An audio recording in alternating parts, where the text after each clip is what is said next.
ኣብ ዙርያኻ ዘለዉ ሰባት ንዓኻ ዘለዎም ኣረኣእያ ንምንታይ ከም ዝተቐየረ ሓሲብካ ትፈልጥ ዶ?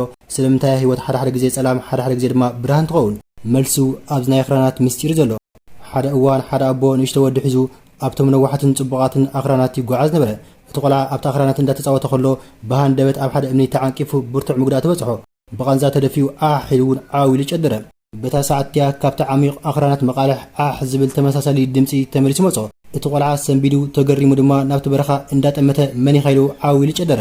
እቲ ድምፂ እውን ብተመሳሳሊ ሓይሊ መን ኢሉ መለሰሉ። እቲ ቆልዓ በቲ ኩነታት ሓሪቑ ንስኻ ፈራሕኻ ኢሉ ተጻረፎ። እቲ ድምፂ እውን ብእንቡ ንስኻ ፈራሕኻ ኢሉ መለሰሉ።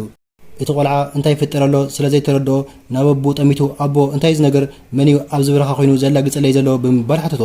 ኣቦ ፍሽኽ ኢሉ በል ሕጂ ጽቡቕ ጌርካ ስምዓኒ ወደ ይበሎ። እቲ ኣቦ ናብቲ ዓሚቕ ኣኽራናት ገጹ አንቃዕሪሩ የፍቅረካ ኢሉ ጨደረ። እቲ ድምፂ እውን ብሃንደበት የፍቅረካ ኢሉ ቃንኡ መለሰ።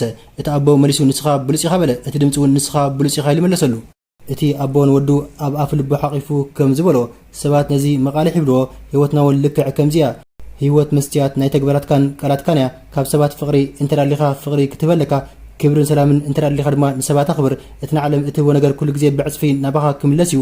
ንዓለም ዘረኣኻዮ ገጸ ባህሪ እዩ ንህይወትካ ዝውስኖ ይብሎ። ኣብ ህይወትካ ጽቡቕ ነገር ክትሰምዕ እንተዳሊኻ ፈለማ ካብ ኣፍካን ካብ ተግባራትካን ጽቡቕ ነገር ምውፃእ ጀምር።